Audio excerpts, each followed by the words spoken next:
तर आज आहे आषाढी एकादशी ना, आज आषाढी एकादशी म्हणजे देवशयनी एकादशी।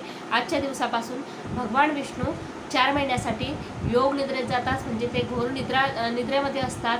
तर या 4 महिन्यामध्ये कोणतेही शुभ कार्य केले जात नाही। ह्या 4 महिन्यात फक्त आपल्याला जप, तप, भजन, कीर्तन आणि तीर्थयात्रा हेच करायचे असते, जेणेकरून की या 4 महिन्यात आपण जे काही चांगले कर्म करतो त्याचं खूप चांगलं पुण्यफळ आपल्याला मिळत असते। आपल्या मनातल्या सर्व इच्छा पूर्ण होत असतात। ह्या 4 महिन्याला चातुर्मास असे देखील म्हणतात। तर भगवान विष्णू आजच्या दिवसापासून 4 महिन्यासाठी योग निद्रेत जातील, म्हणजेच ते झोपी जातील। आणि कार्तिक महिन्यात जे देवउठणी एकादशी येते त्या दिवशी ते आपल्या निद्रेतून बाहेर येतात। आणि मग देवउठणी एकादशीनंतर आपण कोणतेही शुभ कार्याला सुरुवात करू शकतो। तर जितकं होता होईल तेवढं तुम्ही ह्या 4 महिन्यामध्ये खूप चांगले कर्म करा, कारण कर्मकांडावरती खूप विशेष ध्यान दिलं जातं। तर खूप चांगले कर्म करा, जेणेकरून की त्याचं चांगलं फळ तुम्हाला मिळेल, तुमचं परिवारामध्ये सुख शांती समाधान लाभेल, तुमचं घर धन धान्याने वैभवाने नेहमी भरलेलं राहील। तर त्यासाठी आपल्याला चांगले कार्य करायचे आहे, दिखावा म्हणून नाही, तर अगदी मनापासून आपल्याला भगवंताच्या भक्तीमध्ये लीन राहायचं आहे। तर आज सकाळी माझी पूजा वगैरे झालेली आहे। मी सकाळी उठल्यावरती अंघोळ वगैरे केली, पूर्ण घर स्वच्छ केलेलं आहे, झाडू पोछा केला। त्याच्यानंतर मी आधी तुळशीची पूजा करून घेतलेली। तुळशीची पूजा म्हणजे फक्त हळद कुंकू दिलेला आहे तुळशीला आणि धूपदीप दाखवलेला आहे, रांगोळी वगैरे तेवढंच काढलेलं आहे। आजच्या दिवशी तुळशीला पाणी देत नाही किंवा दूध वगैरे असं काहीही चढवत नाही, कारण आज तुळशीचा सुद्धा उपवास असतो आणि तुळशी मातासुद्धा भगवान विष्णूंच्या भक्तीमध्ये लीन असते। त्याच्यामुळे आजच्या दिवशी तुळशीला म्हणजे कोणत्याही प्रकारे त्यांचं व्रतभंग करायचं नसते। त्याच्यामुळे फक्त तुळशीला हळदी कुंकू आणि धूपदीप दाखवलेला आहे। आणि उंबरठ्यावर सुद्धा स्वस्तिक वगैरे काढून रांगोळी काढून उंबरठ्याची आपल्याला पूजा करायची आहे, ते पण माझं झालेलं आहे। आणि मी देवघरामध्ये, माझ्या देवघरात जे विठ्ठल रुक्मिणीची मूर्ती आहे, तुमच्याकडे ती मूर्ती असेल तर तुम्ही त्या मूर्तीचा अभिषेक करू शकता, नाही तर विष्णू भगवानच्या फोटोचा किंवा बाळकृष्णांच्या मूर्तीचा सुद्धा अभिषेक करू शकता। तर माझ्याकडे विठ्ठल रुक्मिणीची मूर्ती आहे, तर मी विठ्ठल रुक्मिणीच्या मूर्तीचा अभिषेक करून घेतलेला आहे।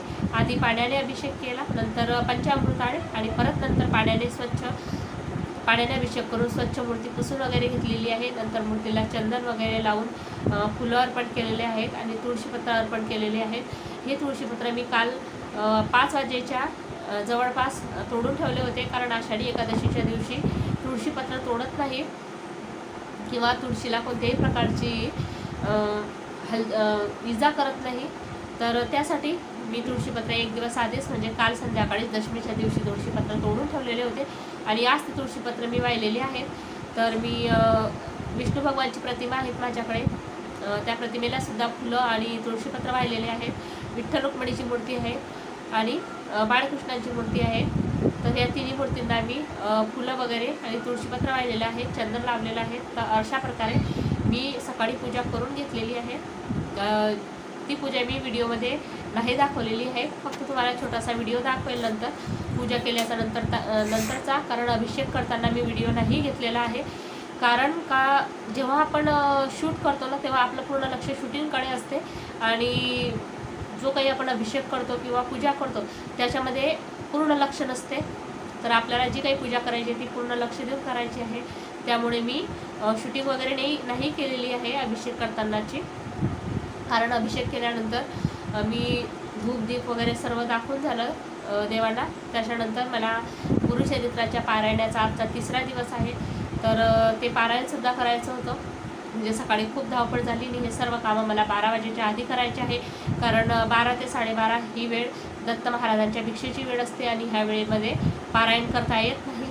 त्यासाठी मी 12 वाजेच्या आधी सर्व पूजा वगैरे करून घरातली कामं आवरून पारायण पण कंप्लीट केलेलं आहे। तर आता जवळजवळ माझं म्हणजे सर्व झालेलं आहे। तर विष्णू सहस्त्रनामाचं पठण करायचं आहे, कारण ही सेवा खूप प्रभावी सेवा असते विठ्ठल रुक्मिणीसाठी, भगवान विष्णूसाठी, बाळकृष्णांसाठी। तर तुम्हाला रात्री 12 वाजेला नाही जमत असेल तर तुम्ही संध्याकाळी जरी दिवाबत्तीच्या वेळेस तरी विष्णू सहस्त्रनाम वाचून घेतलं तरी चालेल। आणि तुमच्याकडे विष्णू सहस्त्रनामाचं पुस्तक वगैरे नसेल तर तुम्ही मोबाईलमध्ये सुद्धा डाउनलोड करू शकता। संध्याकाळी तुम्हाला शक्य होत असेल तर हरिपाठ घ्यायचा आहे, कारण हरिपाठ घेणं हे खूप एक प्रभावी सेवा असते. तर तुम्ही अशा प्रकारे आजच्या आषाढी व्रताची जी काही पूजाविधी आहे ते अशा प्रकारे पूर्ण दिवसभरामध्ये करू शकतात.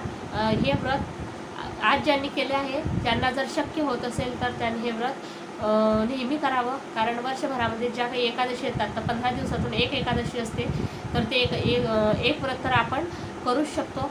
कारण आठवड्यातून किंवा 15 दिवसातून एक उपवास जरी आपण नेले आणि त्या व्रताचं फळ आपल्याला मिळत असते.